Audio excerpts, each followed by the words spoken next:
Sir ನಮಸ್ಕಾರ, ತಮ್ಮ ಹೆಸರು? ನನ್ನ ಹೆಸರು ಅಯೂಬ್ ಖಾನ್ ಅಂತ. ಅಯೂಬ್ ಖಾನ್, ತಾವು ಎಷ್ಟು ವರ್ಷದಿಂದ ವಾಹನವನ್ನು ಓಡಿಸ್ತಾ ಇದ್ದೀರಾ, ಆಟೋ ರಿಕ್ಷಾವನ್ನು? 98 ಇಸ್ವಿಯಿಂದ ಓಡಿಸ್ತಾ ಇದ್ದೀವಿ. ಸತತವಾಗಿ 27 ವರ್ಷಗಳ ಕಾಲ ಇದರಲ್ಲೇ ಜೀವನ ಮಾಡ್ಕೊಂಡಿದ್ದೀರಾ. ಹೌದು. ತಮ್ಮ ಕುಟುಂಬ ಎಷ್ಟು ಜನಸಂಖ್ಯೆಯನ್ನು ಹೊಂದಿದೆ? ನಮ್ಮದು 4 ಜನ ಇದೆ. 4 ಜನ ಇದ್ದೀರಾ. ನಿಮ್ಮ ಆಟೋ ರಿಕ್ಷಾವನ್ನೇ ನಂಬಿರ್ತಕ್ಕಂಥವರೇ 4 ಜನ ಇದ್ದೀರಾ. ಹೌದು.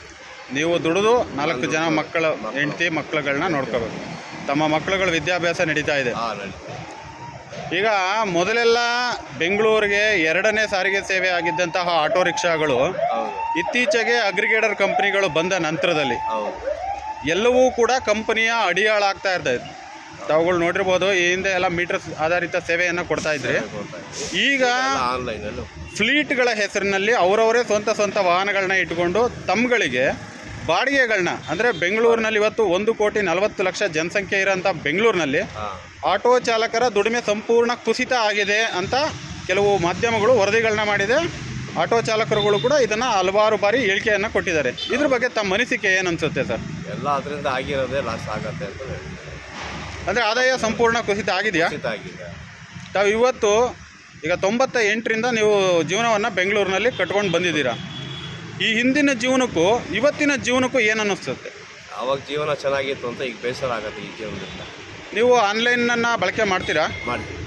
ಓಲಾ ಊಬರ್ಗಳನ್ನ ಬಳಕೆ ಮಾಡ್ತೀರಾ? ಯಾಕೆಂದರೆ ಇವತ್ತು ಮೀಟರ್ ಸೇವೆಗೆ ಯಾರೂ ಕೂಡ ಗ್ರಾಹಕರು ರಸ್ತೆಗೆ ಬರ್ತಾ ಇಲ್ಲ. ಹಾಗಾಗಿ ನಿಮಗೆ ಆನ್ಲೈನು ಒಂದೇ ಆಟೋ ರಿಕ್ಷಾ ಒಂದಕ್ಕಿದ್ದಿದ್ರೆ ಚೆನ್ನಾಗಿರೋದಾ? ಇಡೀ ಎಲ್ಲ ಬೈಕ್ ಟ್ಯಾಕ್ಸಿಯಿಂದ ನಿಮಗೆ ಸಮಸ್ಯೆ ಆಗಿದೆಯಾ? ಕಾರ್ಗಳಿಂದ ಸಮಸ್ಯೆ ಆಗಿದೆಯಾ? ಬೈಕಿಂದಲೇ ಜಾಸ್ತಿ ಸಮಸ್ಯೆ ಆಗಿರೋದು, ಕಾರಿಂದ ಇರೋದು ಸಮಸ್ಯೆ ಇಲ್ಲ. ಆಟೋಗೂ ಕಾರ್ಗೂ ಇದ್ರೂ ಸಾಕಾಗಿತ್ತು. ಬೈಕ್ ಟ್ಯಾಕ್ಸಿದು ಕರ್ನಾಟಕ ಹೈಕೋರ್ಟಲ್ಲಿ ಕೇಸ್ ಇದೆಯಲ್ಲ, ಸರ್ಕಾರ ಏನು ಮಾಡ್ತಾ ಇದೆ? ಸರ್ಕಾರ ಎಲ್ಲಿ ತೊಳ್ಕೊಂಡೆ ಹಾಕ್ಕೊಂಡು ಬರ್ತಾರೆ. ಇನ್ನು ಇವತ್ತು ಆಗತ್ತೆ ನಾಳೆ ಆಗತ್ತೆ ಅಂತ ಹೇಳ್ತಾನೆ ಅವರೆಲ್ಲ ಆಗ್ತಾ ಇದೆ. ಸರ್ಕಾರದ ಕೈಲಿ ಒಂದು ನೋಟಿಫಿಕೇಷನ್ನ ಇಶ್ಯೂ ಮಾಡಿ ವಿಧಾನಮಂಡಲದಲ್ಲಿ ಇದ್ರ ಬಗ್ಗೆ ಪ್ರಶ್ನೆ ಮಾಡಿ ಒಂದು ಸುಗ್ರೀವಾಜ್ಞೆ ಮುಖಾಂತರವಾಗಿ ಬೈಕ್ ಟ್ಯಾಕ್ಸಿನ ನಿಲ್ಲಿಸ್ಬೋದು ಅಂತ ತಮ್ಗೆ ಅನಿಸುತ್ತಾ? ನಿಲ್ಲಿಸ್ಬೋದು ಅನ್ಸುತ್ತೆ. ಏಕೆಂದರೆ ವಿಧಾನಸಭೆಯೇ ಅಂತಿಮ. ಕಾನೂನುಗಳು ತದನಂತರ ಬದಲಾವಣೆಗಳಾಗ್ಬೋದು. ವಿಧಾನಸಭೆ ಮತ್ತು ವಿಧಾನ ಪರಿಷತ್ನಲ್ಲಿ ಬಿಲ್ಗಳು ಪಾಸ್ ಆದಂಥ ಸಂದರ್ಭದಲ್ಲಿ ಅದನ್ನು ತಡೆ ಹಿಡಿಬೋದು ಅಂತ ನನ್ನ ಅನಿಸಿಕೆ. ನಿಮ್ಮ ಅನಿಸಿಕೆ ಏನಿರುತ್ತೆ? ಹಿಡಿಬೋದು. ನೀವು ಕೂಡ ರಾಮಲಿಂಗಾರೆಡ್ಡಿ ಅವ್ರಿಗೆ ಆಗ್ರಹ ಮಾಡಿ ನಿಮ್ಮ ಬಾಯಿ ಮುಖಾಂತರವಾಗಿ. ಸರ್ ನೋಡಿ, ಅದೆಲ್ಲ ಸ್ಟಾಪ್ ಮಾಡ್ಸೋಕೆ ಮಾಡಿ. ಸ್ವಲ್ಪ ಬೈಕ್ ಟ್ಯಾಕ್ಸಿಯಿಂದ ಸಂಪೂರ್ಣ ಕುಸಿತ ಆದಿದೆ. Okay sir, thank you.